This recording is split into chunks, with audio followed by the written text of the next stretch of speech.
Welcome to SoCaL Insider. I'm Rick Reef, here with David Nazar. For 10 years, this show has covered the people, the stories, and the issues that shape Southern California. Now, PBS SoCal is reaching out to cover the region even more extensively. And that means SoCaL Insider is giving way to a new show, Studio SoCal. I'll be co-hosting the show with Los Angeles TV reporter and radio personality Elizabeth Espinoza.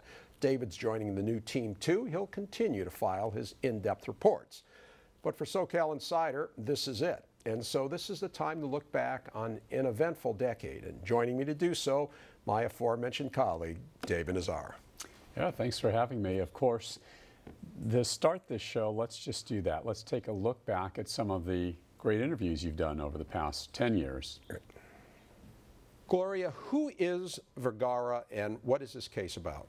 Vergara is basically about kids in California. These happen to be 9 very brave kids who have aroused the interest of education reformers throughout California who have rallied to their support to actually defend the Constitution. Now, I see this as an attack on public education, and more than that, I see it as a privatization attack and wanting to privatize education and have private corporations, a private corporation special interest in how we educate our children more than these brave students standing up and saying that what's happening isn't okay. Let me ask the Chancellor, does anyone really run a university? No, probably not. I have the two of you here.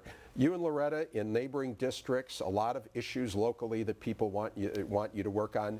Do you two ever get together? Have you ever gotten together for a cup of coffee? I can't say we've gotten together for a cup of coffee. I frankly don't. I don't know. Loretta can speak for herself, but I'm really busy when I'm back there, and I don't get together with cups of coffee for hardly anybody. Well, we talk a lot. But we do talk a lot. We seek each other out. The bill she just mentioned, we're actually co-sponsors on that bill, and obviously there's things we disagree, and that's why it's a two-party system, and there's nothing matter with that either. And one day, they were saying Plácido should be mayor of Madrid, and I said, well, politics is something very different. I mean, in the theater, maybe, let's say then almost the public then comes, let's say that it could be some people that don't like you. Maybe it will be maybe a 2%, maybe. But in politics, I mean, it's difficult to be, if you win by 51, right. My God, it's fantastic. And that's not a standing ovation. And that's not, so half of the people don't like you, you know. I don't think that my kids are really that spoiled. I really don't. I mean, especially in the last 4 years, we've downsized, and I think that reality has sunk in with them. If you organize it and structure it simply, a low-rate flat tax. Like about how much? And I can't even catch a spark. About 5.86% tax, as you do with all the others. That includes property taxes. So you get rid of all the taxes we have, and you just have a 5.8% personal income tax. And on also businesses, same thing. Bang. Same thing. Jennifer, what do you think of that? Well, let's just start by saying that everybody across this country is trying to adjust from the gut punch of the Wall Street crash. I have the doubtful distinction of being the first to whom term limits applied. Right. They don't apply to Governor Deukmejian or to Governor Brown. I think that's the last thing in the world Governor Deukmejian would like to do. I confess I missed the job. I enjoyed it.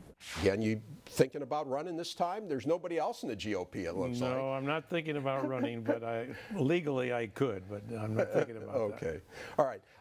Jerry Brown, any suggestions for the current governor? Any advice?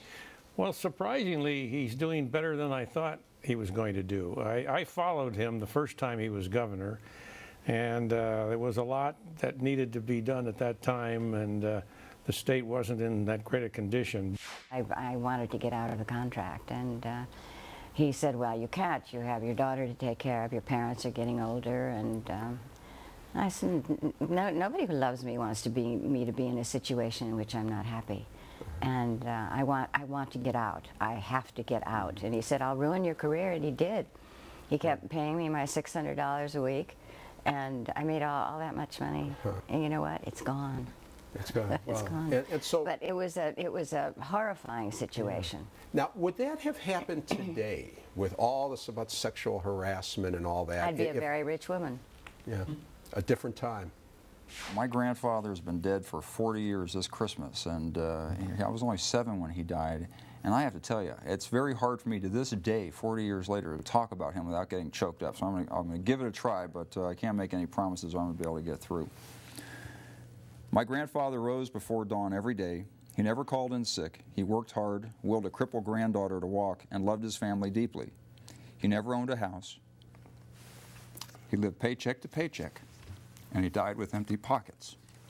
He also raised a little boy who one day went to Congress, rubbing elbows along the way with royalty, sports giants, war heroes, Hollywood superstars, and 7 presidents of the United States. All of them fell short in comparison. The greatest man I ever saw cross the stage wasn't a politician or a celebrity. And someday, when we're reunited, I'll tell them so. Rick, I see today a lot of people really discouraged, not just by the economy, but by the coarsening of our society, by the incivility that we hear in conversations, and a lot of people are discouraged. And so my message is the message of the Bible, which is a message of hope. Do you feel not being born with that hand, with the right hand, was that a blessing or a curse? I believe the question my daughter asks me to start the book is, Dad, do you like your little hand?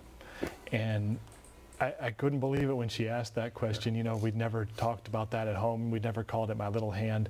And yet that simple question made me think about, do I like this? Where has it taken me? And in a lot of ways, this book is my way of saying, I do. I like my little hand. I may not have accomplished the things I did or went to the places I did without it.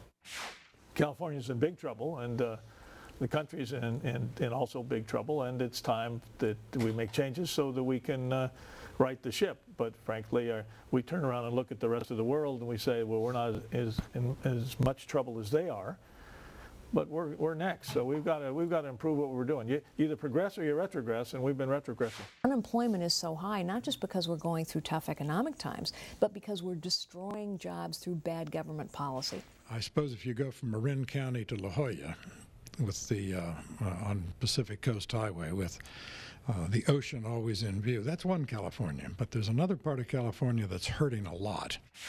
So I've always denied the notion that women have to choose between being sexy and powerful. I think women want to have it all as men do.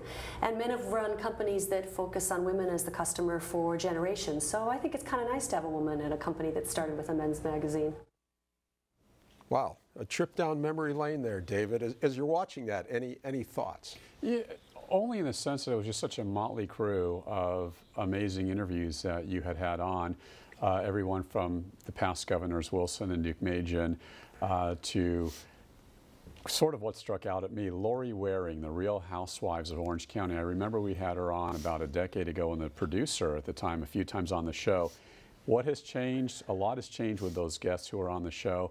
However, television has changed. In the last 10 years, everything is now reality television based. Our society is immersed in this saturation of what I call moronic and insane television, and that's what's driving ratings, though. Everything is reality based. And when we had her on 10 years ago, who thought that this show would have ever been anything? The Real Housewives of Orange County. Now look at it, it's the Real Housewives of Timbuktu, the Real Housewives of Egypt. I mean, everything has gone reality these days. Right, and not much more public television. Not much more, sadly. You know, it's funny, some of the topics, the basic topics are the same, you know, but things have changed within those topics. We saw some of the earlier segments, people worried about the economy. Well, now the economy's doing better. It's been a slow recovery, but that issue about California and people leaving, we're hearing a lot more now about some people just leaving the state because they don't want to pay high taxes.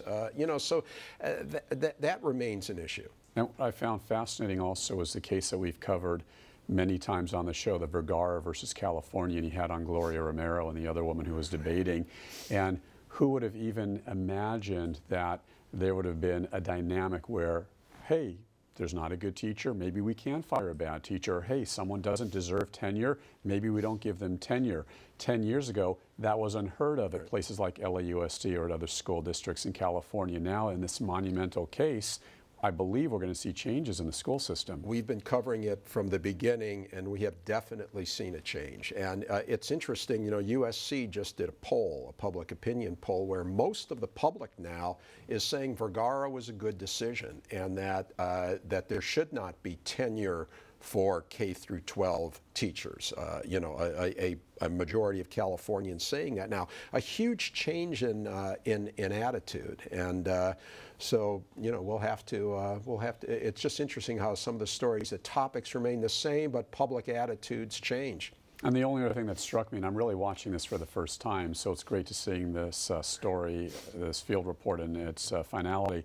The Superior Court judge you had on, and he's Jim Rogan. Jim Rogan, tough guy, gruff guy, boy, you know, gavel at the bench. But when he talked about his grandfather and reminisced and he started crying, television brings that out in folks. Yes, and every time I've seen that, I cried, and I just did again. Anyway, David, you've certainly had some memorable Golden Mike winning reports over the past decade. Let's take a look at just a few of your stories. There is so much infighting these days in Congress between the far left and the far right. Your head is spinning. There seems to be no centrist position, and folks are angry. Is there any solution these days? Well, the solution is that voters really have to elect people that can solve problems, not people that are going to pound the desk and say, it's either my way, I'm not going to compromise.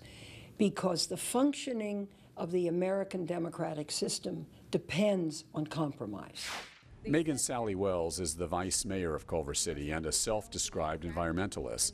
Sally Wells says she's convinced that Freeport-McMoRan, the oil and mining company which owns the oil field, is going to eventually do more hydraulic fracturing. One of the major concerns is that there is no obligatory disclosure of hydraulic fracturing in the state of California. So when you have the oil company say, hey, we've been fracking for 60 years, there's never been any problem. Well, the fact of the matter is, if you don't know what's going on, when you don't know when it's happening, how frequently, there is no way of tracking it.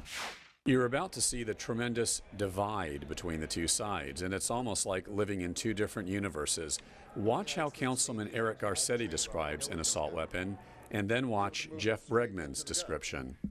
This gun here is for professionals. This gun here is something that should be used by our armed forces and is designed for the battlefield. Los Angeles is not a battlefield. A firearm like this is a semi-automatic rifle. It is a sporting rifle. It is perfectly legal. It's not one they want to ban. This gun here is one they call an assault weapon. The action operates the exact same way. You pull the trigger once, it fires one bullet. You have to then reacquire your target, release the trigger, and fire and pull the trigger again. It can be used for the exact same things. The images are forever seared in our memory. Rodney King being beaten by LAPD officers after taking CHP on a high-speed chase, at times reaching 115 miles an hour. Truck driver Reginald Denny being ripped from his rig and beaten by angry rioters. And thousands of buildings in LA being smashed, looted, or burned to the ground as the City of Angels looked like Dante's Inferno. 20 years later, Henry Kiki Watson is also trying to recover. After Reginald Denny was pulled from his truck on the corner of Florence and Normandy, it was Watson who stomped on Denny's throat and held him there as rioters mercilessly beat Denny. Watson was initially charged with attempted murder. However, he spent time in prison on a lesser charge. Why did you take part in it? Why did you do it? Why did I do it? I don't have a explanation as to why. You know, nobody was in their right frame of mind, me included. You know, so if we were in our right frame of mind, we wouldn't have been there in the first place. You know, so I can't tell you why. I was upset along with everyone else. You know what I'm saying? So the anger just flowed out into the streets of the city.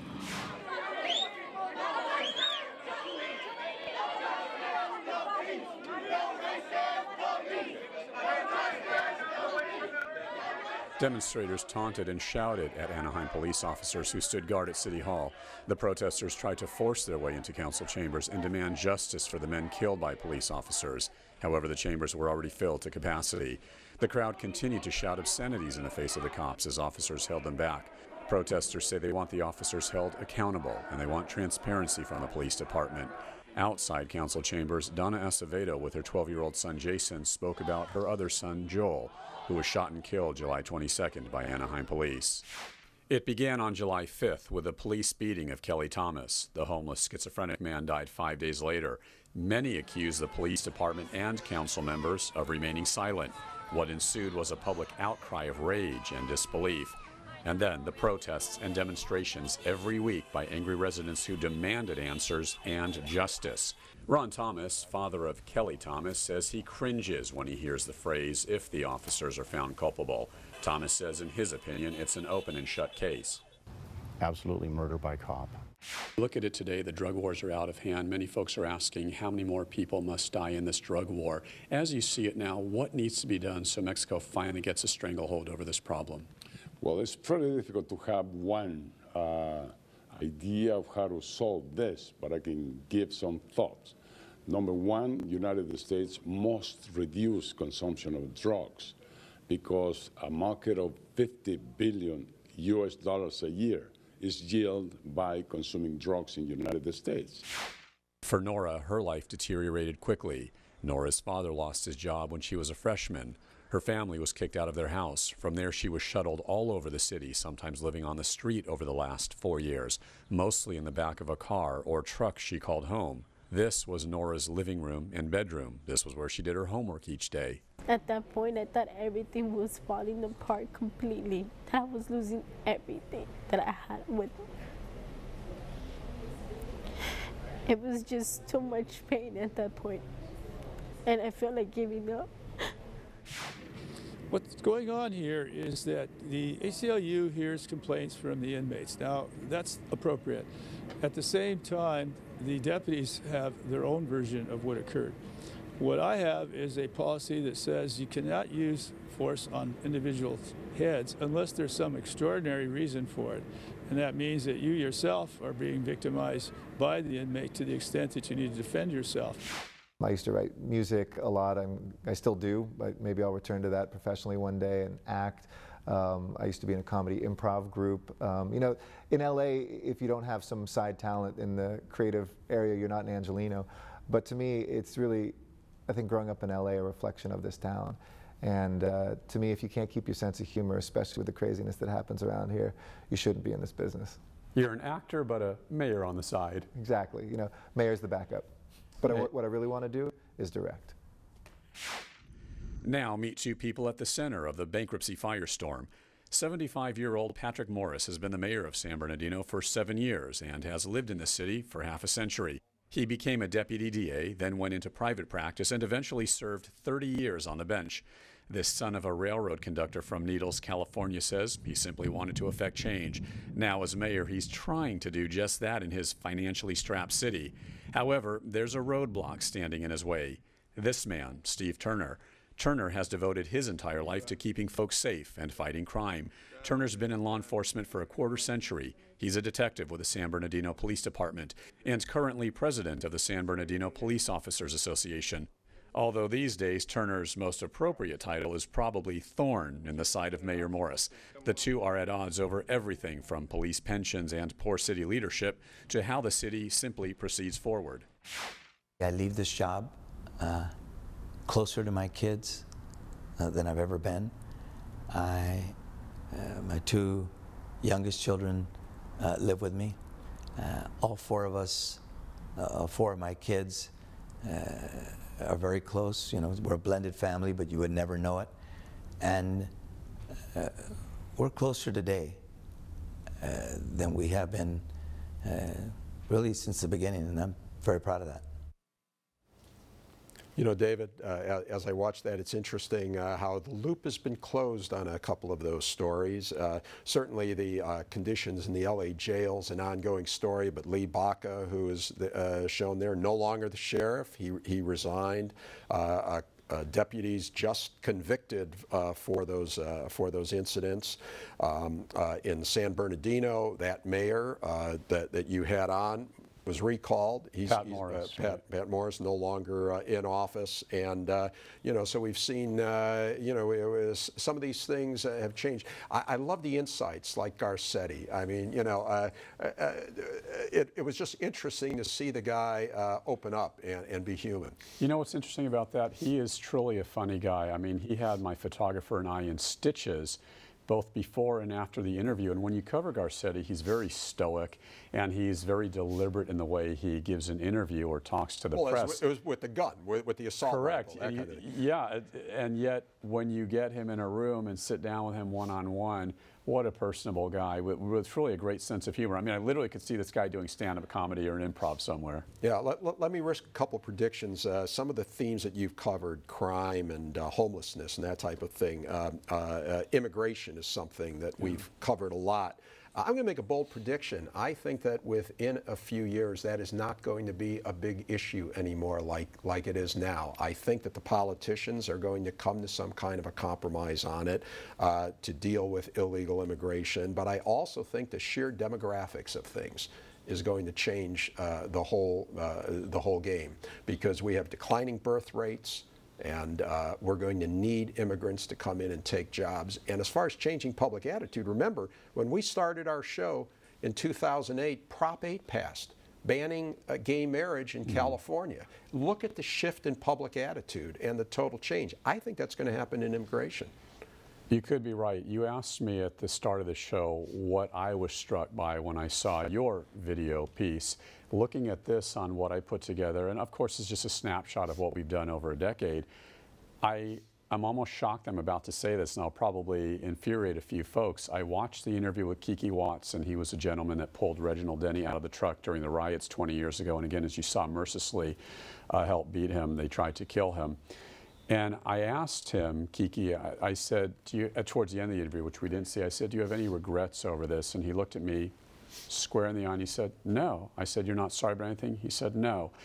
After the interview was done, we talked for a while off camera. I could never fathom pulling anybody out of a truck and injuring that person, let alone hurting anyone. Yet with that said, when you've spent a month, day in and day out, as I did in South Central and South LA, covering this story, you begin to see that there still is racism from white society against the black community, and over decades and a couple hundred years of persecution and prosecution, I began to understand, while I certainly would never condone it and still find it unimaginable, I can now understand why the black community went crazy, rioted, and did what they did. Although obviously in the end it was advantageous and they looted, but the initial rioting, it begins to make a little bit of sense. Yeah, but it's been a long time since those riots. We haven't had riots like that again. Crime is actually going down. I would argue that there's less racism now. This is why you and I have done this for the last 10 years. I'm going to disagree with you a little, David. I do think things are getting better. I think there is a willingness to address these problems, and we'll continue to do so. And of course things are getting better. I was just saying in that context, right. I understood. Okay. You get the last word. So that's a wrap. That's a wrap. It's been a privilege for David and me these past 10 years. We thank everyone who joined us in studio or talked on camera to participate in this civic dialogue. We thank our sponsors for their vital support. And most of all, we thank you for watching. We'll see you again on the new Studio SoCaL.